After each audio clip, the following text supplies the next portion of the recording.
Bom dia, boa tarde, boa noite. Olá você, das turmas do NEJA, da matéria de História. Nós estamos aí tendo nosso encontro, agora pela telinha, não é mais presencial. Eu costumo dizer que nós devemos nos acostumar com essa ideia, porque é uma realidade em nossas vidas. Então, para você que vai cursar posteriormente faculdades ou qualquer outro curso aí que você venha fazer, é bem provável que você encontre essa realidade. Ou seja, a maioria das aulas das instituições de ensino estão optando pela aula EAD, aula à distância. Isso é uma realidade, cada vez aumenta mais. Eu, eu lembro que recentemente nós tivemos aí na nossa turma, aí, na nossa aula, um, um aluno da Universo e ele está cursando História e ele relatou que a maioria das aulas de História lá dessa universidade são aulas virtuais. Então ele vai lá, não somente para assistir algumas aulas por mês e fazer provas, a realização de provas. Então já é uma experiência válida daquilo que você vai enfrentar aí na sua vida acadêmica. Bom, então vamos dar continuidade aí às nossas aulas. Nós presencialmente falamos a respeito das civilizações, da formação das civilizações, falamos a respeito, dentro desse assunto, falamos a respeito da formação do Egito Antigo, falamos um pouquinho também sobre Roma, e agora nós vamos dar uma palavra sobre Grécia Antiga. É uma outra civilização que muito influenciou a modernidade. Então, muito daquilo que você vê, ouve e fala e entende como conceito da sua sociedade, da sua realidade, veio da Grécia. É interessante que, quando nós estudamos Egito Antigo, muito daquilo que foi falado, os procedimentos, as palavras, o modelo social, a terminologia desse modelo social é estranho à nossa realidade. Mas quando se fala de Grécia, de Roma, muita coisa você entende. Porque nós herdamos, nós escolhemos essa sociedade como modelo para formar a nossa. Então nós vamos falar um pouquinho sobre Grécia Antiga. Me acompanha nisso. Então vejamos, Grécia Antiga, o que tem nessa sociedade que nos interessa? Vamos lá. Olhando esse quadro, nós vemos que a Grécia Antiga ela é uma civilização, aí, um período histórico bem longo. Então você tem ali, se a gente começar a estudar essa cronologia, você percebe aqui, ó, começa lá no século 20 antes de Cristo e ele vai subindo, né? O tempo vai passando de baixo para cima, porque é antes de Cristo. Então vai do século 20, né, pelo menos aqui até o século 3 ou 4, não, século 4 para o século 3, que não está aqui aparecendo. E dentro dessa cronologia nós temos diversos períodos distintos. Nós temos ali o período pré-homérico, formação do povo grego, invasões indo-europeias, ou seja, o povo do interior da Europa que começa a migrar para essas regiões. Nós temos o período homérico. O período homérico faz referência a Homero. Homero foi um historiador.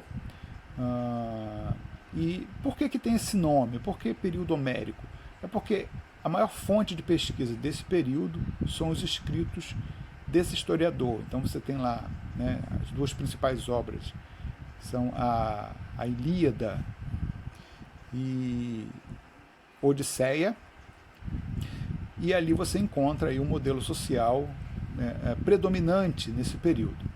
O período arcaico, que é o período de consolidação da polis, é o que nós vamos estudar, é o alvo, o objetivo de nosso estudo, a autonomia política, a inexistência de Estado centralizado. Eu lembro que aqui já é um ponto aí que a gente tem que abrir parênteses.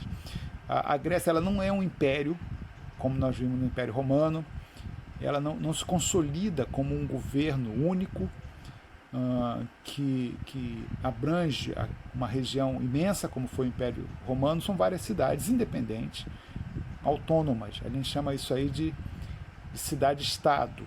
São as cidades-estados ali da Grécia que que vão produzir aí culturalmente aquilo que nos interessa. E nós temos lá o período clássico, o auge da civilização grega, Atenas, você tem Esparta também, mas o nosso alvo vai ser Atenas. Nós vamos falar um pouquinho sobre Esparta, que são as duas principais cidades dessa região, porém Atenas nos interessa mais devido ao desenvolvimento político e filosófico dessa cidade. E depois vem o período helenístico. Esse período helenístico está relacionado a uma cultura que vem do Império Alexandrino. Aí sim você fala de império. O Alexandre o Grande, ele vai dominar essa região e ele vai ali criar uma cultura única, e essa cultura ela vai se expandir pelo mundo conhecido. Então é conhecido isso aí, esse período de domínio alexandrino de helenístico.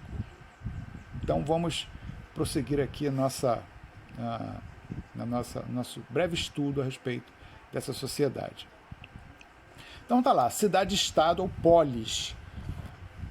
Eu já havia comentado em aulas anteriores que quando você fala polis, você está falando cidade.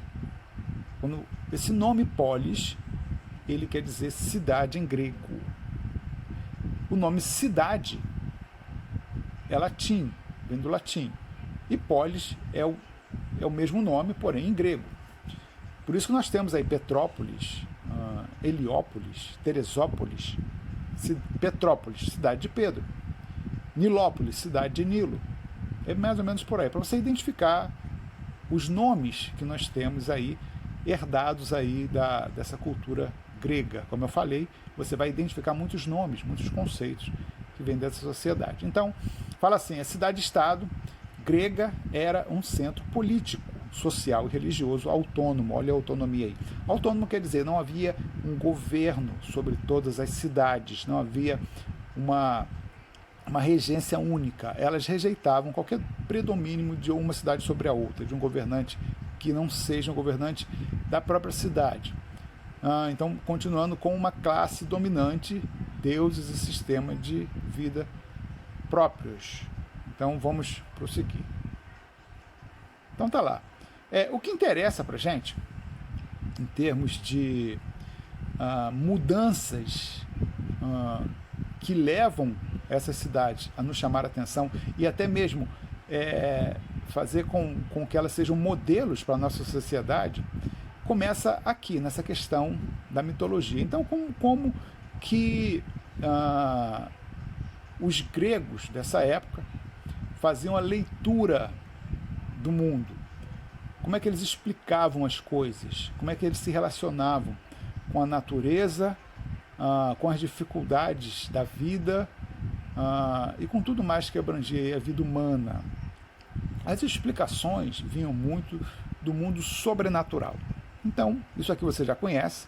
A mitologia grega são os deuses gregos, eles estão aí, e eles, de uma certa forma, né, no entendimento, na mentalidade grega, né, do homem grego, ele se relacionava com os homens, esses deuses se relacionavam com os homens.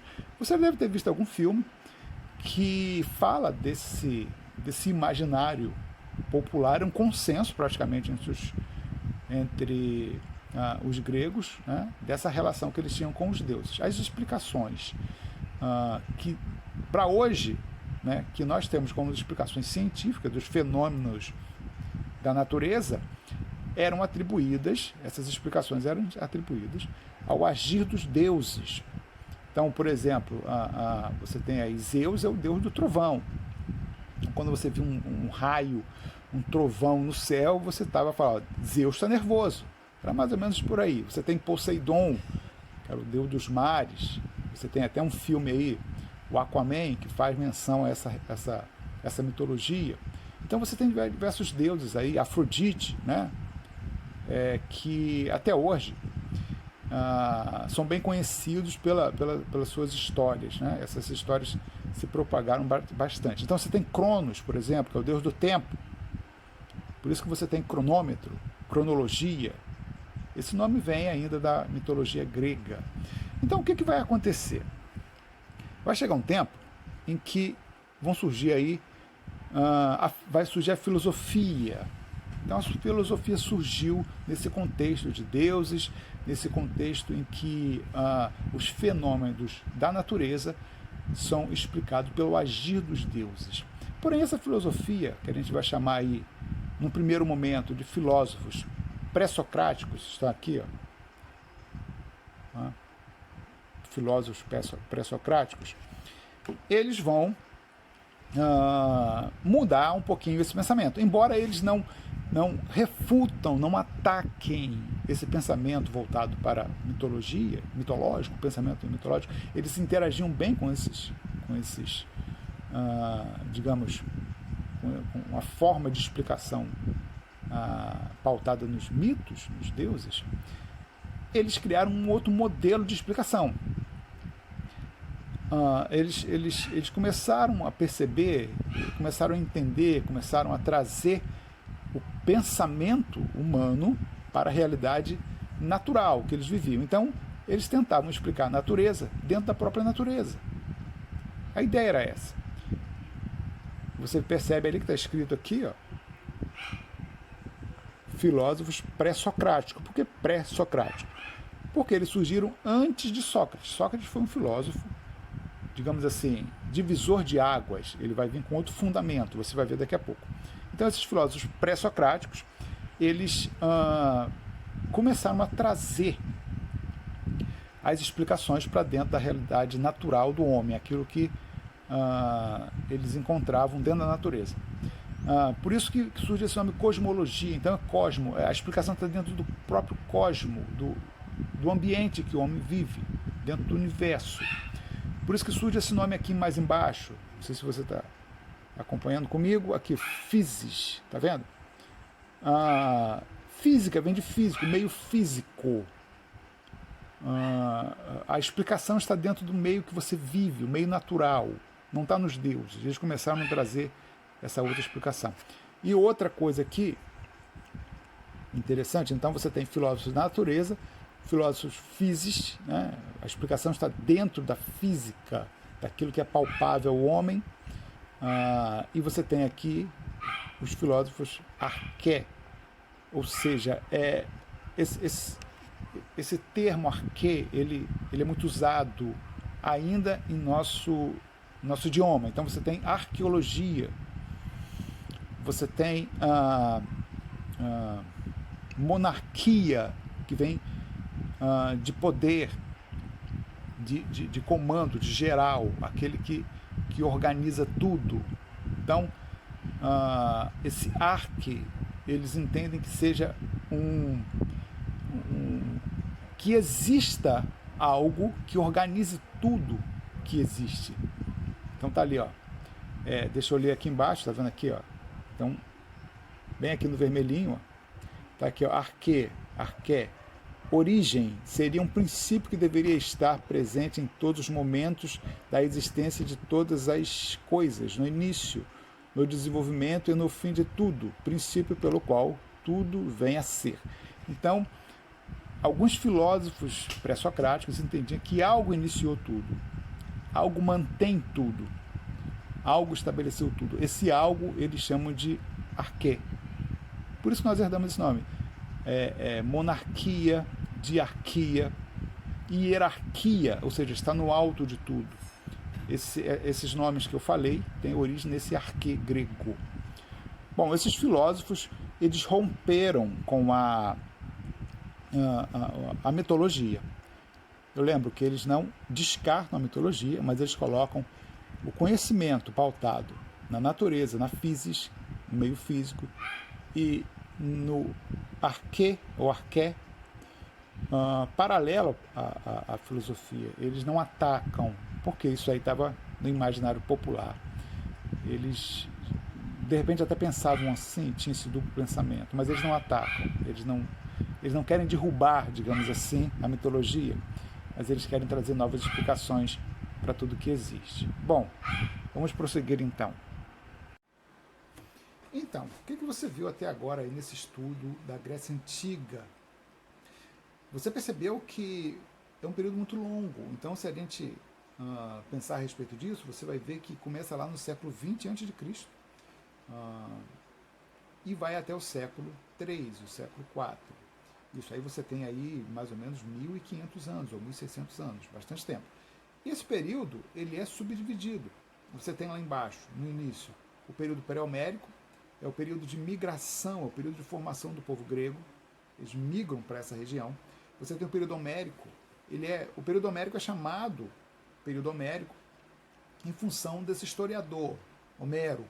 E ele vai fazer aí pelo menos 2 obras de suma importância, que são fontes primárias de estudo dessa sociedade. Por isso que é chamado de período homérico. Onde está a maior informação, a maior fonte de informação desse período? Nas obras de Homero. Depois você tem o período arcaico, é onde se formam as polis, é onde se formam aí, as cidades, a cidade autônoma. Elas não tinham um governo era um governo que regia todas as cidades ao mesmo tempo, como nós temos hoje, por exemplo, Magé ou Guapimirim, outra cidade qualquer. Ela está subordinada aí ao governo do Estado, que por sua vez também está subordinado ao governo federal. Então não era assim. A cidade tinha autonomia política e social. Elas faziam o que bem entendessem. Depois vem o período clássico, é onde surge a grande mudança, onde o pensamento grego muda, sai da mitologia e vem para o pensamento filosófico. Eu lembro que eles não abandonam a mitologia, não descartam de vez a mitologia, mas isso é uma mudança gradual que vai acontecendo, e essas duas ideias não se confrontam, pelo contrário, elas se complementam de certa forma. E depois vem o período helenístico. O período helenístico é quando se insurge o império que vai dominar essa região, é Alexandre, a Macedônia. Ele vai dominar não só essa região, mas todas as regiões, e ele vai difundir para onde quer que ele vá a cultura grega. E aí essa disseminação, essa abrangência da cultura grega nas várias regiões que ele vai dominar é chamada de cultura helenística, ou período helenístico, é por causa de Alexandre o Grande. Bom, o que nos interessa desse período é o período clássico. Então nós vamos nos ater ao período clássico, que surge a filosofia e surge também aí o contexto democrático que nós copiamos, nós temos como modelo. Então vamos prosseguir então. Então tá aí, mais uma vez nós estamos abordando essa questão do surgimento da filosofia.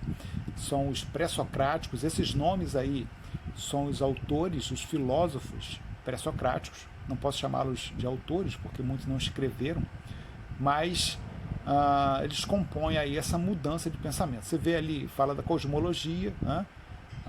O mundo, o cosmo tinha explicação para todas as coisas, o universo, cosmo-universo, tinha explicação para todas as coisas, inserido nele próprio, não precisa de deuses para explicar os fenômenos naturais. Então tá lá, Tales de Mileto vai relacionar a explicação das coisas a partir da água, tudo é água, né, porque a água está em todos os lugares, a água é essencial para a vida, né? Anaximenes, a substância básica não é a água, é o ar, cada um vai ter uma explicação, né? O princípio original, que é o arquê, lembra, está lá em cima, o princípio fundamental, alguma coisa gerenciou tudo, algo coordena tudo, alguém já pensou nisso, né? E não era Zeus que fazia isso, não eram os deuses gregos, ele não conseguiu definir que algo era esse. O physis, né, ou seja, tudo da física, né, as questões físicas, o mecanismo físico, aquilo que é palpável, tem a explicação de todas as coisas. Você tem ali também Heráclito, que ele fala que é a mudança que explica, tudo muda, tudo se transforma. Nós vivemos numa mudança constante. Inclusive ele tem uma frase que eu gosto muito, ele fala assim, a única coisa permanente no universo, né, no mundo que nós vivemos, é a mudança.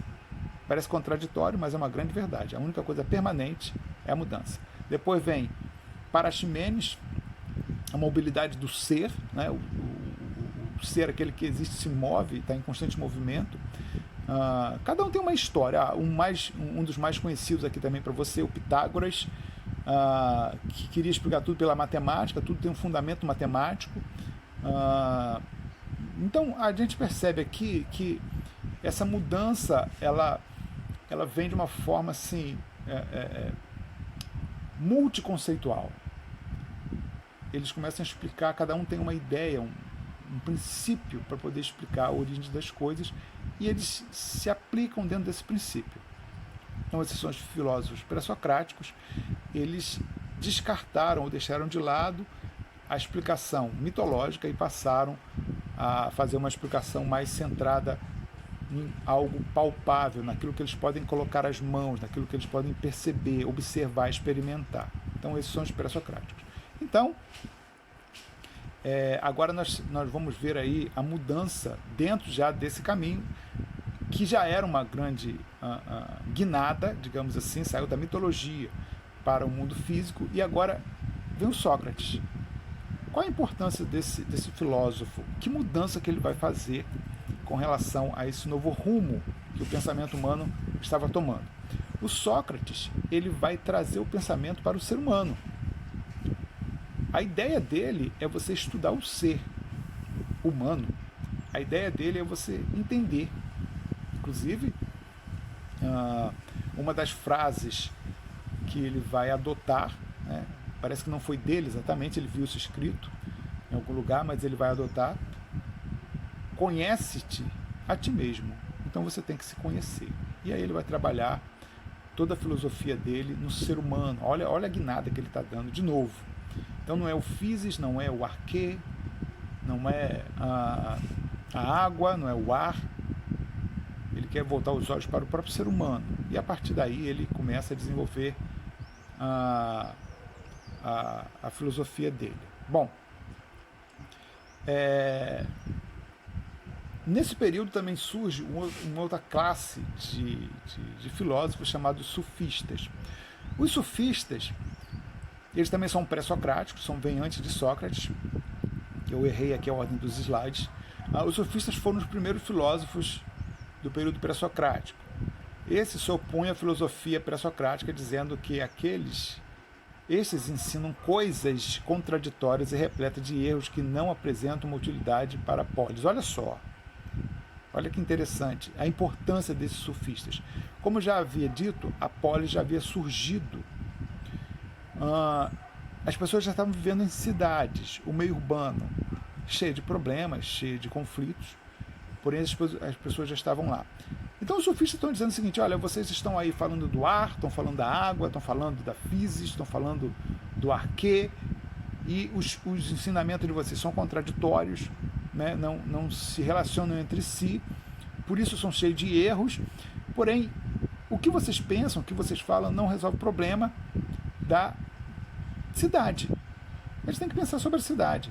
E eles começaram, dentro de um discurso, querer trazer a filosofia mais próxima para a cidade. É uma aproximação, já é uma questão importante, uma mudança também dentro da filosofia pré-socrática, muito importante. Não estamos mais olhando para o alto, para as nuvens, para a chuva, para a água, seja lá por que for, mas estamos olhando para a cidade. Vamos pensar a cidade, vamos pensar o meio urbano, né? Vamos solucionar os problemas do meio urbano, isso que os sufistas estão dizendo. Porém, a crítica aí, deixa eu voltar o slide aqui, que ainda estou falando dele. A crítica aí do Sócrates sobre esses sufistas é que eles estavam muito pautados no discurso. Eles ensinavam as pessoas, porém ficava muito no discurso. Ensinava a falar bem, então somente. As pessoas estão somente em um discurso bonito, mas ele não resolveu o problema do ser humano que estava dentro do próprio ser humano. Então vamos prosseguir. Agora sim, vamos falar um pouquinho de Sócrates. Está lá. O objetivo da filosofia socrática. A relação entre teoria do conhecimento, é o saber, e a ética, fazer. Então olha só, o que Sócrates está fazendo? Ele está relacionando o saber ao fazer. O conhecimento prático. Você tem que ter prática do conhecimento, você tem que colocar em prática aquilo que você fala, não é só ficar no discurso, como os sufistas faziam. Se você acha errado alguém roubar galinha, mas se você rouba galinha, você não está ligando o seu conhecimento ao seu fazer. Então, se você acha errado a corrupção, mas você é corrupto, então o seu conhecimento, o saber, não está ligado ao seu fazer. É isso que Sócrates estava reclamando desses sofistas. Vocês falam aí, vocês têm discurso bonito, porém a prática de vocês, ela não bate com aquilo que você fala. É isso que Sócrates está trazendo, chamando a atenção desses caras. Né? Então, a ideia de Sócrates é essa. A filosofia socrática busca estabelecer uma relação direta entre a teoria do conhecimento, a verdade e a ética, a moral, ou seja, aquilo que você conhece. O seu conhecimento, ele tem que melhorar a sua prática. Então, você está cursando aí um ensino médio, você está buscando conhecimento, mas você tem mudado nas suas atitudes? Já pensou nisso? Você tem uma filosofia socrática? Já pensou nisso? Para pensar. Então é isso que ele está trazendo. Não é? Por isso que ele fez crítica aos sofistas. Os sofistas não mudaram o comportamento, embora falassem bonito. Não está lá. Base da filosofia socrática. A maneira de filosofar de Sócrates era uma forma de confrontação intelectual e moral, uma exortação bastante constante para preocupar-se com a verdade e melhorar a alma. Olha só, está preocupado com o ser humano. Seu método era o de conversação. Seu primeiro objetivo era a refutação do erro, ironia. Depois disso, ele podia trabalhar no sentido de instilar, ou seja, instilar passo a passo, devagar, em gotas, um senso verdadeiro de valores dos ouvintes. Ele usa o método da hemêutica. Então, vamos prosseguir. Então, colegas, o que nós vimos nesse segundo momento? Nós vimos que surgiu um grupo de filósofos, que nós chamamos de pré-socráticos, que começaram a pensar diferente. Não era mais a mitologia, porém, agora a explicação estaria no universo, no cosmo, nos elementos que nós podemos interagir com eles. Partindo daí, você vai ter aí os sofistas surgindo. Esses sofistas, eles vão vão alegar que esse método de explicação está errado, dos pré-socráticos. Os pré-socráticos estão muito preocupados com as coisas que estão ao redor deles, com o mundo físico, com a natureza, e se esquecem da polis, da cidade. E por isso eles, cada um indo numa direção, esses ensinos, essas teorias, elas não se encaixam. Um fala que é o ar, outro fala que é a água, que é a explicação de tudo, o arquê, e por aí vai. Porém, eles não se encaixam. O sofista fala, vocês estão todos errados aí naquilo que vocês estão pensando. Na verdade, o conhecimento de vocês não ajuda nada a polis, a cidade que estava surgindo, no meio urbano, cheio de problemas, e eles começaram a pensar numa solução para isso. E começaram a ensinar. Na verdade, eles eram professores. Eles até cobravam. Sócrates fez muita crítica sobre eles, até sobre isso também. Eles cobravam para dar aulas. Sócrates era contra. Eles falaram, não, você tem que ensinar porque o ensino é válido para a sociedade. Nós estamos aqui servindo a sociedade. O Sócrates pensava diferente. E aí Sócrates surge, né, com outro discurso. Sócrates vai dar uma outra guinada diferente. Veja bem, os pré-socráticos olhavam para a natureza, os sofistas já olhavam para os problemas da cidade, e Sócrates vai falar, não, os problemas da cidade, os problemas da polis, são os nossos problemas. Se você consertar o ser humano, você conserta os problemas sociais. Olha só que coisa interessante que ele falou. Se você consertar você mesmo, você conserta os problemas sociais. Você já ouviu uma frase muito interessante. Isso foi no Face. Alguém postou lá uma frase mais ou menos assim: jovem, você que está querendo consertar o mundo, resolver os problemas do mundo, primeiro arruma a tua cama. Primeiro arruma o teu quarto. Começa por você. Você entra no quarto, cara, uma bagunça danada, meia suja para tudo quanto é lado, cueca debaixo da cama, e o cara querendo consertar o mundo. Ele está certo. Isso é socratiano, é um pensamento socratiano. ou socrático melhor. Mas ele fez uma mudança significativa na forma de pensar. Ele achava que o conhecimento tem que estar ligado à prática. E isso é uma filosofia de verdade. Isso é uma filosofia que bota você para refletir sobre suas atitudes. Se você está estudando, se você tem aí a pretensão de estudar, é para melhorar as suas atitudes. Então pense como Sócrates pensava. Ok? Então nós vamos parar por aqui. É só uma primeira conversa a respeito da Grécia Antiga. Eu vou pedir para que vocês façam um trabalho. Veja bem, eu vou postar o trabalho, essa atividade, nas atividades. E aí você vai escrever, você vai fazer para mim e me dar o feedback. Lá no Google Classroom, você vai achar lá, você vai escrever e vai enviar para mim. Está lá, né? Cada um vai enviar a sua. E a sua resposta, veja bem, nesse modelo de interação professor-aluno, da forma que nós vamos colocar no Google Classroom, você vai enviar para mim e ninguém mais vê a sua resposta. Ela vai vir direto para mim, não vai para o público quando você postar para mim. Tá ok? Então eu vou colocar a atividade lá, relacionada a esse vídeo, e você faça aí da maneira que você entender. Pode até pesquisar, mas eu preciso que você faça com as suas palavras, e depois envia para mim para a gente poder já estar reunindo material para a nossa avaliação. Ok? Então, aguarde aí o próximo vídeo, a segunda aula sobre esse assunto. Em breve estaremos juntos novamente. Um abraço.